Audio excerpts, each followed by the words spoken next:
Yo, what's going on, guys? It's me, Then we appear back with part 2 for What If Naruto Had Devil Fruits.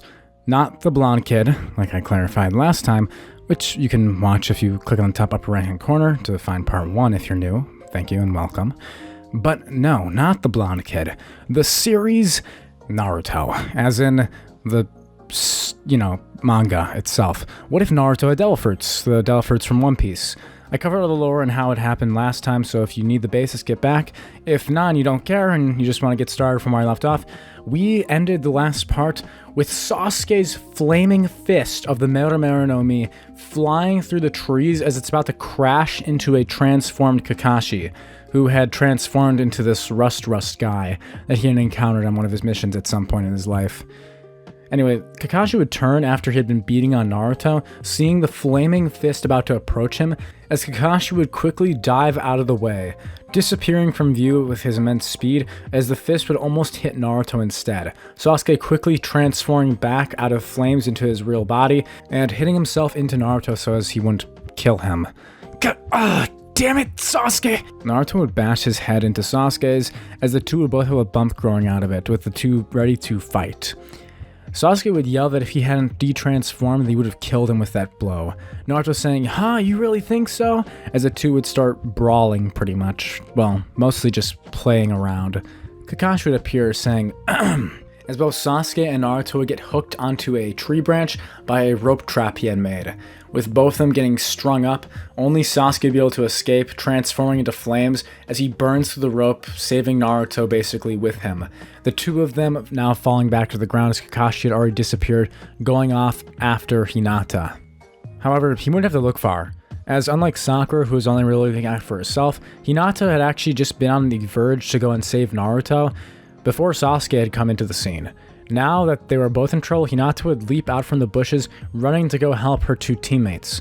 This would impress Kakashi, seeing her bravery, as she runs in front of the two of them who are still now just in a sprawled mess on the ground, holding her arms out and telling him not to touch them. At this point, Kakashi would start fighting with Hinata, using taijutsu as him and Hinata are exchanging blows. Kakashi would just be in his regular form at this point, throwing kicks and punches as Hinata's trying to dodge using her Byakugan, and also trying to hit back for pinpoint techniques. She'd be about to hit one of Kakashi's chakra points when he would suddenly transform into Naruto. This would scare Hinata and she'd fall backwards, blushing as she sees Naruto's face, so close to hers. Naruto would see this as he says, "Oh, come on, she was so disgusted by seeing my face so close that she fell backwards." Naruto would look depressed.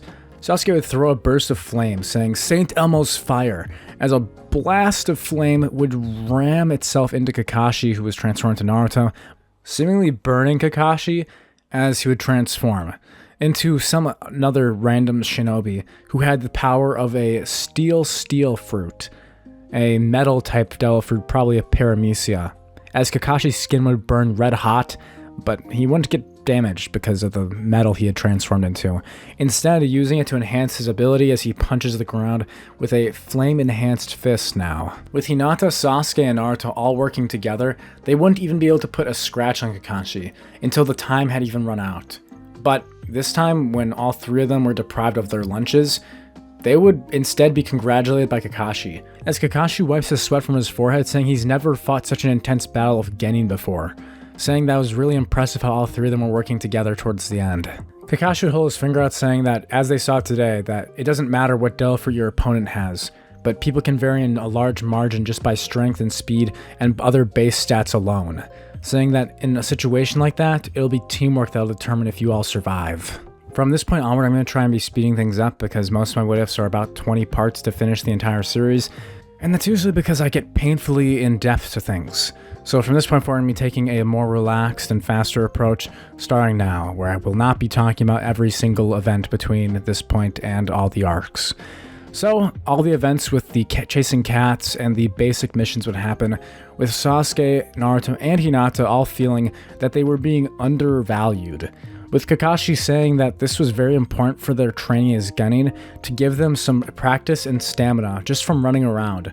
If we sent all of our Genin out on tough missions, they'd be, well, Kakashi would make a cutting sound across his throat, saying that they'd all basically be dead. Sasuke would take offense to this, saying that they can definitely handle at least a D or C rank mission, Naruto would agree to this, to which Kakashi says they themselves can ask the third Hokage, and if he allows them to, they can take on a 1 tier higher mission. They would beg the third Hokage, with him accepting, saying that this bridge builder Tazuna needed someone to guide them, and they might as well have Kakashi's team go, putting his faith in their copy ninja, saying even if things get a little tough, that they should be able to manage, taking into account Sasuke having the possession of a Logia, which should also help quite a bit. Anyway, the mission would start after a few days, with Tazuna being super drunk for one thing. But anyway, Tazuna would be guarded by Kakashi, Sasuke, Naruto, and Hinata as they leave the village, guarding him upon his return to the Land of Waves, where they'll be protecting him and his project. The 2 demon Chunin brothers would show up, with both of them not possessing a devil fruit, and just trying to flat out attack Naruto and Sasuke. Naruto would try to hold his own, but would also get scared just like in the original, where he gets a little frozen. Sasuke would burn his opponent, just completely engulfing him in flames, and would eventually take care of Naruto's too, asking what, is he a scaredy cat? Naruto, who had gotten poisoned from them, still would stab his hand, making his vow to never give up, basically just putting in his vow to his ninja way, starting that whole thing, and they would continue on their way. Eventually coming far enough to where Hinata would sense something. Turning around, she sees a blade flying towards them. As she turns, telling them all to duck to the ground, Hinata, Naruto, Sasuke, and Kakashi would dive to the ground. As the Executioner's Blade, one of the legendary great swords of the village hidden in the mist, would appear. The Executioner's Blade. However, in this version of events, something I think you all should know is that the blade is a deep black. A black blade, for those of you who know what that is. Anyway, Zabuza would appear on top of it, standing as he turns around looking at his prey. The fight would begin with Kakashi eventually fighting Zabuza and having to resort to using his Sharingan. Even Kakashi, using his variety of transformations with different devil fruit abilities, would be basically unable to harm Zabuza, as any projectile abilities could be deflected or cut through so easily by the Executioner's Blade that it baffled Team 7. Hinata would be watching, saying that there's a weird energy coming off of the blade, as Sasuke would throw a fist of fire trying to aid Kakashi. Zabuza would only turn, taking the blade, as he throws a slash. Sasuke's eyes would be in horror as he quickly pulls his hand back before it's cut. Feeling blood trickling down his palm as he got a tiny scratch on his hand, even while he had been transformed. That sword can hurt me even while I'm transformed to flames. Kakashi would turn, telling Sasuke that that sword isn't an ordinary one. It's one of the 7 legendary swords of the mist. A black blade that's able to cut through any devil fruit abilities. Things get a little more intense here as Kakashi's trying to use his transformation, trying to turn to the rust guy again, grabbing the blade, and as he tries to use the ability to rust the sword, nothing would happen, for 2 good reasons actually. As he's rusting it, the sword already has blood on it from both Kakashi and Sasuke. The Executioner's Blade's unique trait being that when it absorbs blood, it's able to recover its blade and heal, basically regenerate itself. And the fact that it's a black blade, as Kakashi called it. Kakashi would get pushed back, falling into the water. At this point, Naruto would run off and dive off of the bridge into the water to save Kakashi's, because water walking isn't a thing for people since chakra control isn't exactly as advanced as it could have been in the original timeline.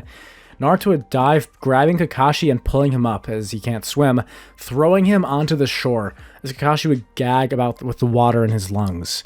Naruto would start working on helping him recover with Hinata, as Sasuke would be trying his best to hold off the foe. With Naruto, Sasuke, and Kakashi working together, they would be able to damage Zabuza enough to where he would try to escape, with him being killed by a blast from Sasuke's flames, as suddenly a Anbu from the hidden mist village would appear, saying they'll take it from here, and would take Zabuza and leave in a burst of snow, some sort of snow devil fruit or something. As they left, Kakashi would pass out after overexerting his stamina with the Sharingan, falling to the ground as he had memorized a lot of the sword techniques and such that Zabuza had been using. They would take Kakashi back to Tazuna's house, where he would recover alongside Tazuna's grandson and his daughter. And as Kakashi would recover, he would tell them that there's probably going to return, saying that must have been an accomplice of his because most Anbu would work on the field if he had truly been dead. At this point, Kakashi would start training Naruto, Sasuke, and Hinata. In Sasuke's case, Kakashi would tell Sasuke that he needs to learn how to reflexively transform in and out of his transformation into flames in order to evade attacks using that weird power. And so, Naruto and Sasuke would train with Naruto attacking Sasuke while he's blindfolded, and Sasuke having to evade and dodge Naruto's attacks without being able to see them.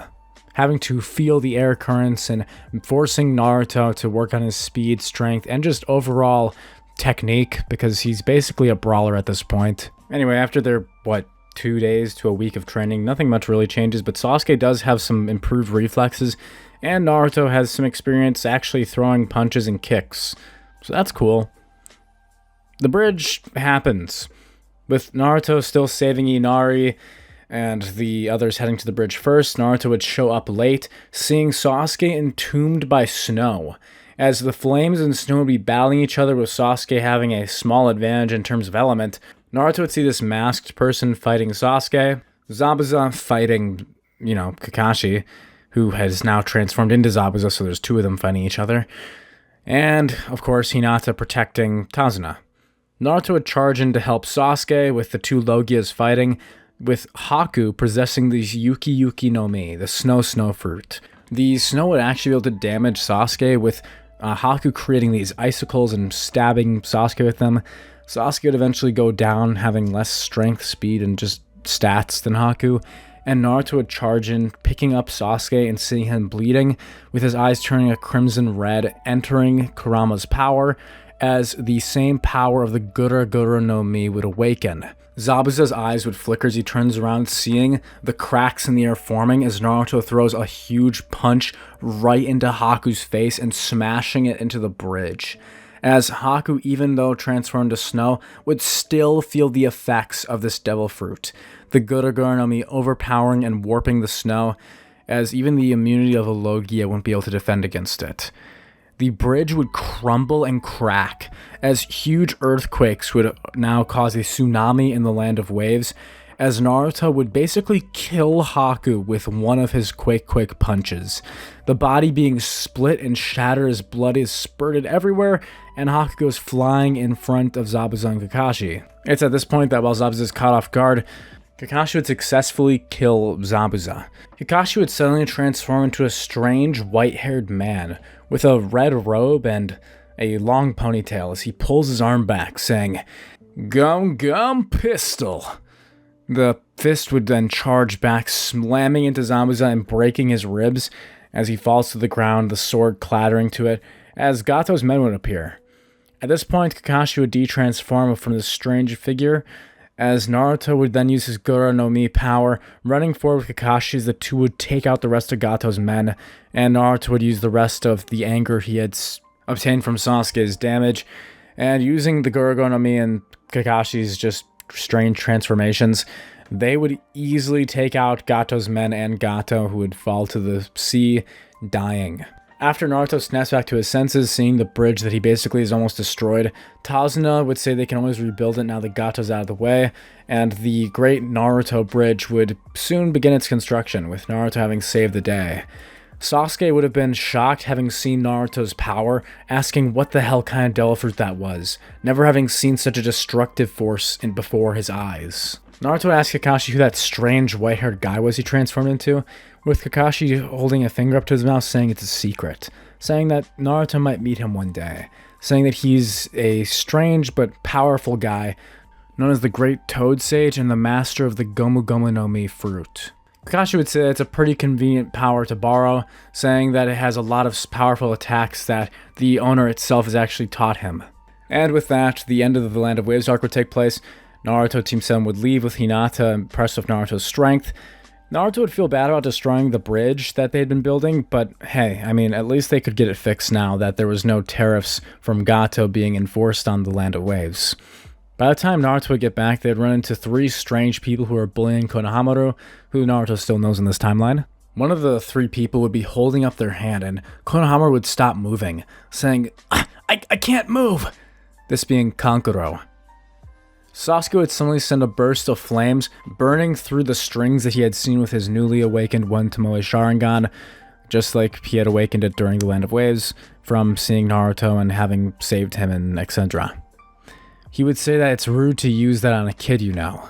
With Kankuro being impressed that he could actually see his strings. Noticing the red eyes, he would say, "You must be Sasuke Uchiha." Sasuke would nod, his hand turning back from fire into his own fist, with Sasuke looking as he notices Gaara. Gaara would have the most intimidating aura out of all the three of them, even Naruto being impressed by this weird aura this guy gives off.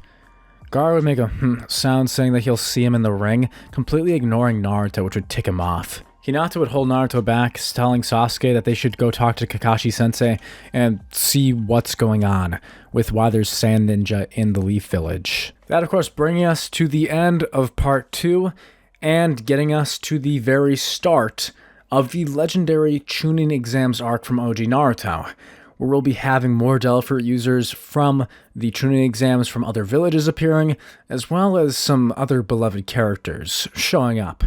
And yes, the Toad Sage of Mount Miyaboku is also the owner of the Gum fruit, that being Master Jiraiya. I think this fruit's really fitting for him, considering his unique style of combat, and also the way that he laughs and jokes around. It does give off an older Luffy kind of vibe. And I really think it's kind of suitable that Jiraiya is the master of both Minato and Naruto, is the one to possess Luffy's Devil Fruit, having a more indirect line of thinking as his effect would have on the new era. Anyway, I hope you guys enjoyed this part and are looking forward to part 3 for What If Naruto Had Devil Fruits. Make sure to hit the like button and tell me down below what other Devil Fruits from the series you want to be seen. Anyhow, I'll see you guys in the next one.